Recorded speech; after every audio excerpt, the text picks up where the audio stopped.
তোমরা সবাই কেমন আছো? আশা করি সবাই খুব ভালো আছো। আমিও খুব ভালো আছি। আমি পূজা তোমাদের সাথে শেয়ার করতে চলে এলাম আবার একটা নতুন ব্লগ ভিডিও নিয়ে। তো আগের পার্টে দেখতেই পেলে আমরা সব বোটিং করার পরে চাটা খেয়ে নিয়েছিলাম। তারপরে কিন্তু আমরা বেরিয়ে পড়লাম আরও একটা ডেস্টিনেশনে যাওয়ার জন্য। তো নেক্সট ডেস্টিনেশন হচ্ছে আমাদের পাঞ্চেত ড্যাম। তো সেখানেই কিন্তু আমরা চলে যাচ্ছি। তো দেখো আমাদের গাড়ি করে কিন্তু আমরা চলে আসলাম পাঞ্চেত ড্যামে। তো এখানেও কিন্তু একটা সেমি ওরকমই ড্যাম আছে, একটা শাখা নদী যাকে বলা হয়। অ্যাকচুয়ালি এটা কিন্তু দামোদর নদী। যাই হোক, আমরা তো চলে আসলাম আর এখানেই কিন্তু আজকে আমরা সারাদিন থাকবো, লাঞ্চ করব। তো এখানে এসে দেখো, এখানে সন্ধেবেলার টাইমটা বেশ সবাই সময় কাটাতে আসে, ফটোশ্যুট ভিডিও শ্যুট করতে আসে। তো আমরা এখানে এসে একটু ফটো ভিডিও শ্যুট করে নিলাম। তারপরে কিন্তু আবার বেরিয়ে পড়লাম নেক্সট ডেস্টিনেশনে যাওয়ার জন্য। সেটা সেই জায়গাটার নামও maybe Panchet dam, I think. আমার ঠিক মনে পড়ছে না। যাই হোক, আমি ভুলও হতে পারি, তো আমাকে আরেকবার যদি ভুল হয় অবশ্যই কমেন্টে জানিও। তো এখানে যাচ্ছি একটা পাহাড় দেখতে। তো সেটা তোমরা ভিডিওতে দেখতেই পাচ্ছ, আশা করি হালকা হালকা এখান থেকে বোঝা যাচ্ছে। আর এখানে রাস্তাটা না ভীষণই সুন্দর, পুরো ঘুরে ঘুরে সেই জায়গাটায় নিয়ে যাচ্ছিলো। ওই দেখো দূরে দেখা যাচ্ছে পাহাড়টা। তো এই পাহাড়টার কাছেই কিন্তু আমরা যাচ্ছি। তবে এই পাহাড়টার কাছে যেতে গেলে কিন্তু অনেকটা ঘুরে ঘুরে, মানে রাস্তাটা ভীষণই সুন্দর, এঁকে বেঁকে গেছে, ঠিক যেমন পাহাড়ি রাস্তা হয় ঠিক সেরকমই কিন্তু। আর চারপাশে কিন্তু পুরো ঘন জঙ্গল। এখানে কিন্তু শুনেছি হরিণও দেখতে পাওয়া যায়, অনেক বন্য প্রাণীও দেখতে পাওয়া যায়। তো এই জায়গাটা না যখন গিয়েছিলাম সেখানে গিয়ে দেখলাম ওখানে জায়গাটা অনেকে আবার পুরুলিয়া বলছে জায়গাটা। তো এক্স্যাক্টলি আমি জানি না সেটা পুরুলিয়ার মধ্যে পড়ছে কিনা, হতে পারে পুরুলিয়ার মধ্যেই পড়ছে, কারণ আমরা কিন্তু প্রায় এখানে 45 মিনিট আমাদের জার্নি করতে হয়েছিল, অনেকটাই দূরে বলতে পারো। তো দেখো ঘুরে ঘুরে, আমি তো ফার্স্ট টাইমই পাহাড় দেখছি, আমি কোনোদিন পাহাড় দেখিনি। তো জানি হয়তো কথাটা সবার কাছে একটু অন্যরকম লাগবে, তো যেটা সত্যি সেটাই। তো যাই হোক, দেখো ওই দূরে পাহাড় দেখা যাচ্ছে, তো ভীষণ ভালো লাগছিলো জানো তো পাহাড়টা দেখতে। আর মনে হচ্ছিল যে কখন এই পাহাড়টার কাছে আমরা যাব। তোমাদের সাথে গল্প করতে করতে কিন্তু আমরা প্রায় অনেকটা রাস্তায় পেরিয়ে এসেছি, আর একটু গেলেই কিন্তু আমরা পাহাড়টার কাছে পৌঁছে যাব। তো আমার যে কি আনন্দ হচ্ছিল তোমাদেরকে বলে বোঝাতে পারবো না। তো দেখো আলটিমেট কিন্তু আমরা পাহাড়টার কাছে ফাইনালি পৌঁছেই গেলাম।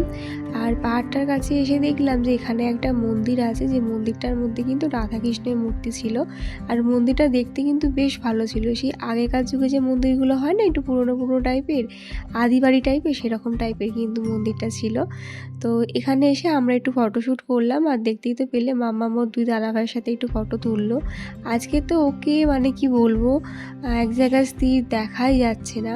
যখনই ফটো তুলতে যাই, যখনই ভিডিও শ্যুট করতে যাই, ম্যাডাম তো শুধু এদিক থেকে সেদিকে দৌড়ে বেড়াচ্ছে, ফাঁকা জায়গা পেয়েছে তো তাই। যাই হোক, তারপরে কিন্তু অনেক কষ্টে ওর একটু ভিডিও শ্যুট করলাম, সে তো করতে দেবেই না। তারপরে কিন্তু তোমার দাদা ভাই, আমি, দিদি সবাই মিলে একটু ফটোশ্যুট করে নিলাম। আর ওদিকে এখানে আসার পরেই কিন্তু আমরা আমাদের লাঞ্চটা অর্ডার করে দিয়েছিলাম, ওরা একটু রেডি করতে সময় লাগবে। আজকে কিন্তু লাঞ্চটা আমরা বাইরেই করছি। তো দেখো এখানে ভিউটা এতটা সুন্দর ছিল যে কি বলবো, আমার তো খুব ভালো লেগেছে। তো তোমাদের কেমন লাগছে তোমাদের এই চারপাশটা ঘুরে দেখতে অবশ্যই জানিও। তো আমার ফোনে সেরকম একটা চার্জ ছিল না বলে আমি পুরো ভিডিও শ্যুট করতে পারিনি, ফোনটা বন্ধ হয়ে যাবে প্রায়, তাই যেটুকু না করলেই নয় সেটুকুই করেছি। তো দেখো এখানে ঘোরার পরে কিন্তু আমরা চলে আসলাম একটা রিসর্টে। তো রিসর্টটা একদমই পাশে ছিল, তো এখানে সবাইকে ঢুকতে দিচ্ছিল। তো এখানে ঢুকে আমরা একটু ফটোশ্যুট করলাম, কারণ এখানে অ্যাম্বিয়েন্সটা বেশ সুন্দরই লাগছিল। আর দূরে যে টাওয়ারটা দেখতে পাচ্ছ, অনেকে তো টাওয়ারটার উপরে উঠেও পাহাড়টা দেখছিল। যাই হোক, তারপরে কিন্তু আমাদের পাহাড়টা দেখা হয়ে গেছে। এবারে কিন্তু চলে যাচ্ছি লাঞ্চ করতে, কারণ লাঞ্চের টাইম হয়ে গেছিলো আর সবার খুব জোরে খিদে পেয়ে গেছিলো। তো দেখো তোমাদের সাথে শেয়ার করি আজকে আমাদের লাঞ্চে কি ছিল। তো আজকে আমাদের লাঞ্চে ছিল হচ্ছে সাদা ভাত, সাথে ছিল মুগ ডাল, আর ছিল হচ্ছে বেগুনি, আলু পোস্ত, আর হচ্ছে বাঁধাকপি, আর লাস্ট পাতে ছিল হচ্ছে জ্যান্ত মাছের ঝাল। সবকটা খাবারই কিন্তু খেতে বেশ টেস্টফুল ছিল, আর চাটনি তো ছিল শেষ পাতে, তবে চাটনির কোয়ান্টিটিটা একদমই কম দিয়েছিল। তো যাই হোক, আমাদের তো প্রতিটা রান্নায় খুব ভালো লেগেছে, কারণ সবার খুব জোরে খিদে পেয়ে গিয়েছিলো, এতটাই বেলা হয়ে গেছিলো আমাদের ঘুরতে ঘুরতে, তাই কিন্তু সবাই একদম তৃপ্তি করে মন ভরে খেলাম। তারপরে কিন্তু খাওয়া দাওয়ার পরে এখান থেকে আবার রওনা দিয়ে দিলাম বাড়ি যাওয়ার জন্য, কারণ আমরা কিন্তু সেই সকাল 9টাতে বেরিয়েছি, আর এখন হয়তো বাজছে ওই বিকেল 4টে মতো।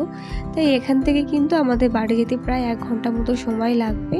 তাই কিন্তু আমরা লাঞ্চটা করে এখান থেকে বেরিয়ে পড়লাম। তো বেরিয়ে পড়ার পরে কিন্তু মাঝ রাস্তায় আমার ফোনটা অফ হয়ে গেছিলো, কারণ অনেক ভিডিও শ্যুট করেছি তো, তাই ফোনে সেরকম একটা চার্জ ছিল না, তাই আর সেরকম কোনো ভিডিও শ্যুট করতে পারিনি বাড়ি ফেরার পথে। তো দেখো, তারপরে বাড়ি চলে এসে কিন্তু এখানে আমি যে কেকটা দিদির জন্য বানিয়ে এনেছিলাম সেটাই কিন্তু দুই দাদার সাথে মাম্মাম কাটছে। তো এইভাবেই আজকের দিনটা কাটালাম। কেমন লাগলো তোমাদের আজকের ব্লগটা অবশ্যই জানিও, ভালো লাগলে কিন্তু লাইক কমেন্ট করতে কেউ ভুলো না। তো এরপরে আর আমার কোনো ব্লগ শ্যুট করা হয়নি, তাই কিন্তু আজকে ব্লগটা আমি এখানে শেষ করলাম। তাহলে চলো, আজকের মতন টাটা, দেখা হচ্ছে নেক্সট ভিডিওতে।